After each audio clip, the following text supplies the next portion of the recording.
Tuan muslimin dan muslimat yang dirahmati Allah, sebelum kita pergi kepada surah yang nak dibicarakan pada malam ini, saya nak sebut sikit tentang isu perkembangan terkini yang berlaku dalam dunia Islam.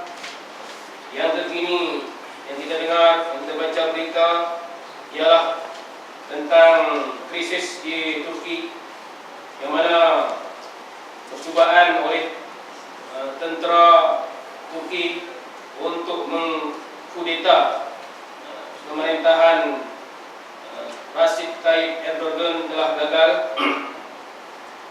Jadi kita kebanyakan umat Islam di seantero dunia mengucapkan syukur kerana kegagalan ini, kerana umat Islam telah berpengalaman dan melihat bagaimana kesan daripada tentera mengkudeta pemerintahan yang pernah berlaku di Mesir, bagaimana para pejuang Islam menghadapi musibah, ditangkap, dipenjara, dibicarakan dan menanti hukuman untuk dibunuh.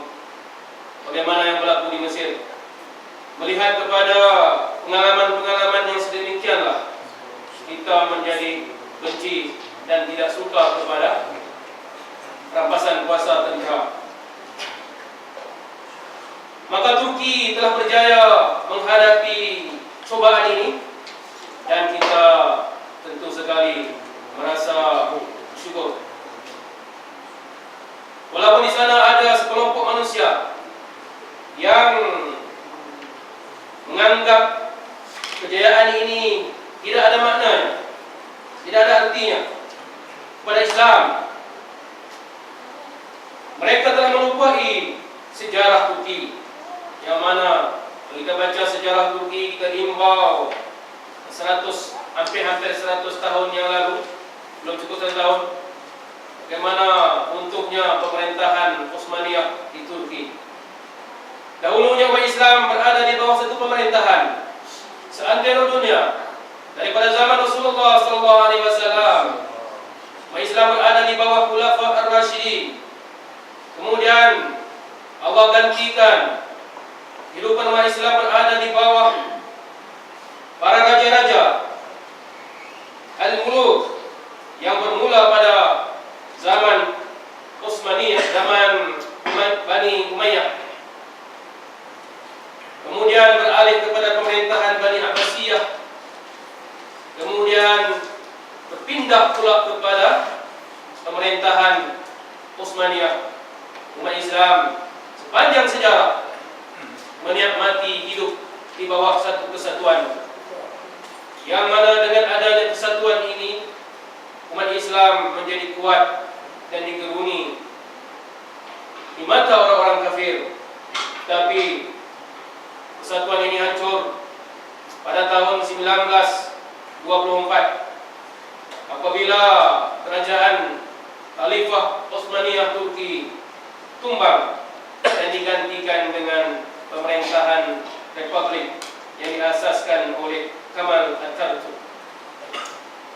Maka setiap hari umat Islam berangan-angan dan berimpian kalaulah boleh kita kembalikan sistem pemerintahan khilafah.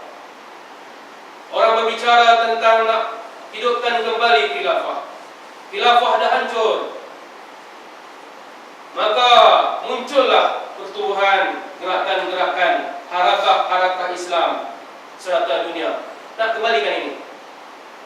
Gerakan pertama yang muncul setelah hancurnya Khilafah Utsmaniyah yang berorientasikan politik ialah Ikhwanul Muslimin di Mesir, yang telah diasaskan oleh Al-Syahid Hasan Al-Banna pada tahun 1926.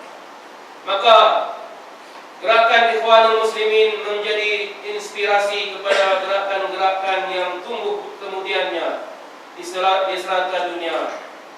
Tujuan dia nak bangkitkan kembali semangat orang Islam supaya menegakkan kembali pemerintahan khilafah.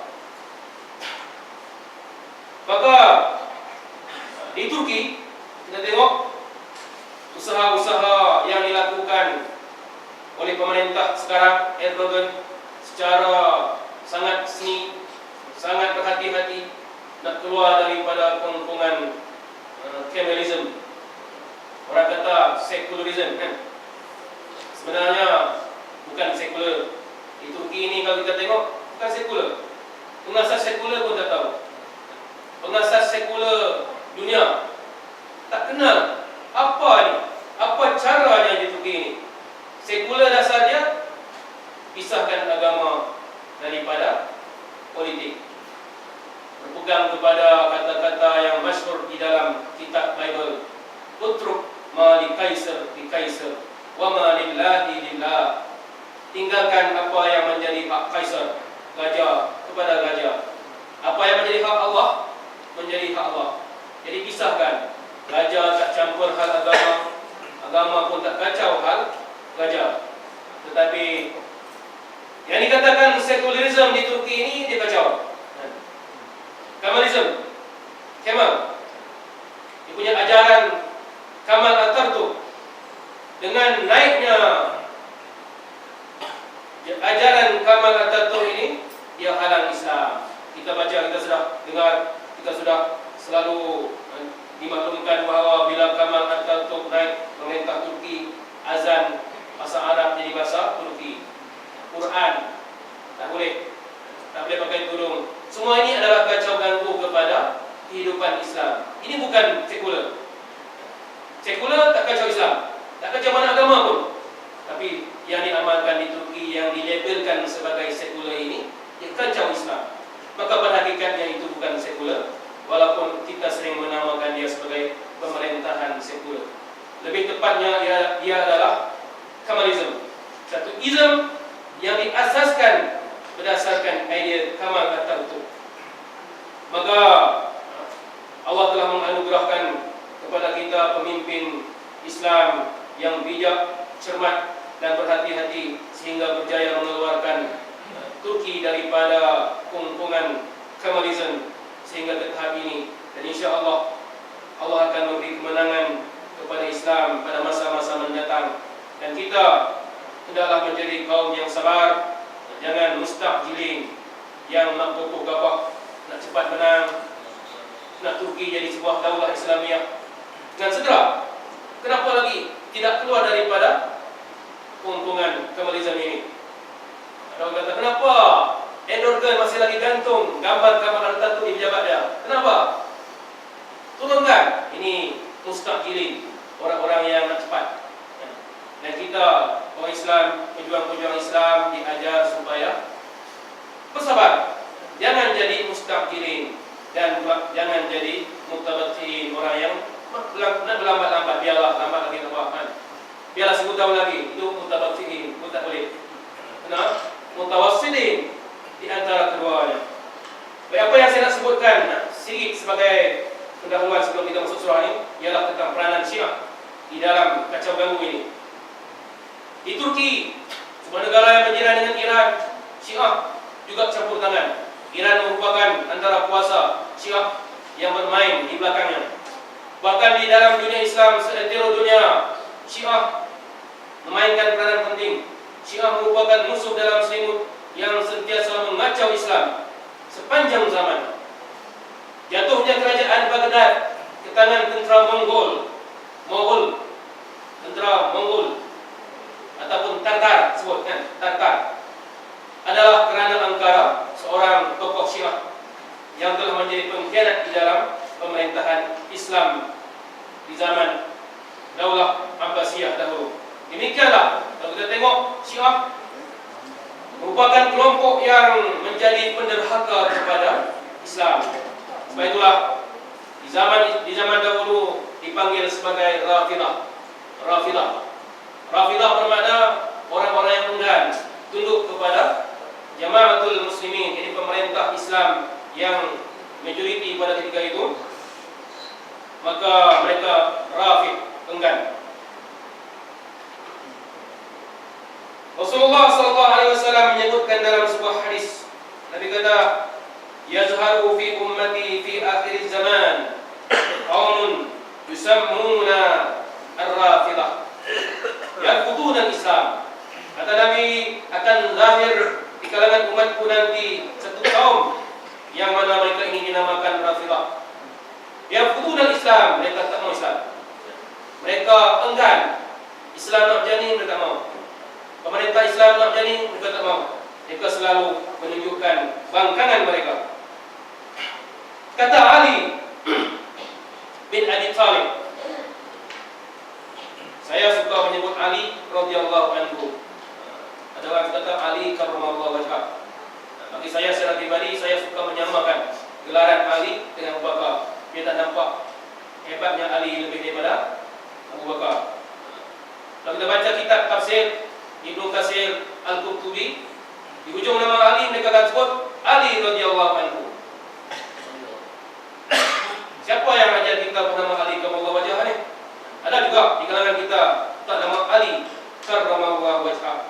Ali, Allah memuliakan wajahnya. Kata Imam Al-Qurtubi, gelaran karramallahu wajhah fi bab takrim, dalam bab memuliakan.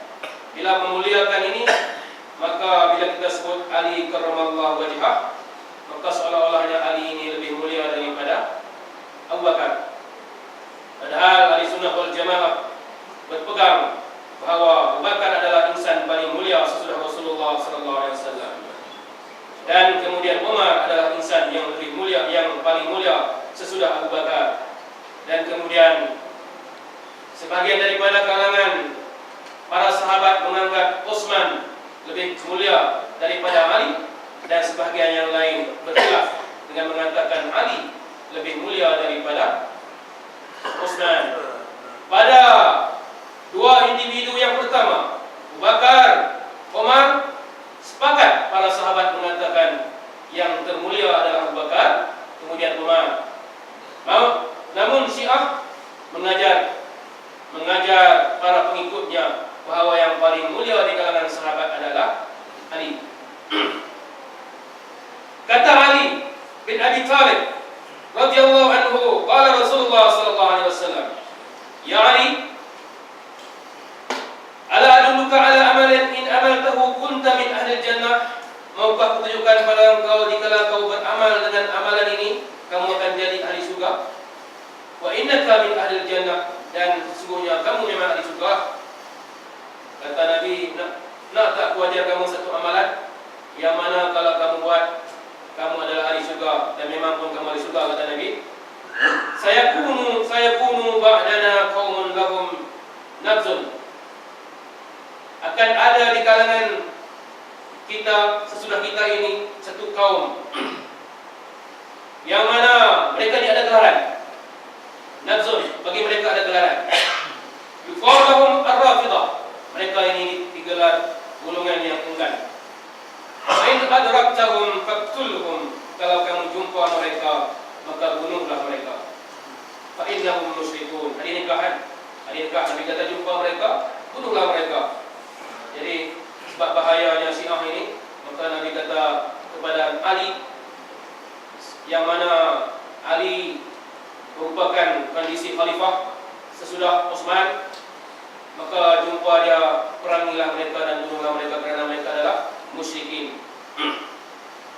Kata Ali, saya kunu ba'dana qaumun, akan ada setelah kami ini satu kaum yang jahiluna mawaddatana, mereka ni akan cerita kami sayang pada Ali, kami cinta pada Ali.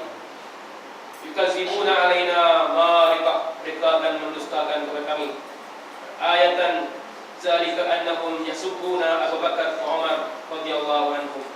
Tanda kata Ali, tanda golongan ini adalah mereka akan menghina, mencela Abu Bakar, Umar, orang yang kecela. Memang pun orang Syiah hari ini mereka tak lekang mulut mereka daripada mencela Abu Bakar dan Umar.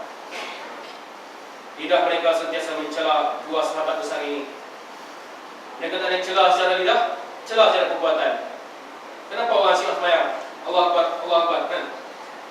Kenapa? Mereka tak boleh tunjukkan celah secara lidah, dia celah secara perbuatan. Di sebalik, angkat takbir dua kali itu, laknat Allah pada Abu Bakar, laknat Allah pada Umar. Jadi diangkat dua kali takbir. Bila sujud, dua antara sujud angkat lagi. Jadi isyarat takbir mereka itu adalah syarat menghina, mencela, melaknat Bakar dan Umar.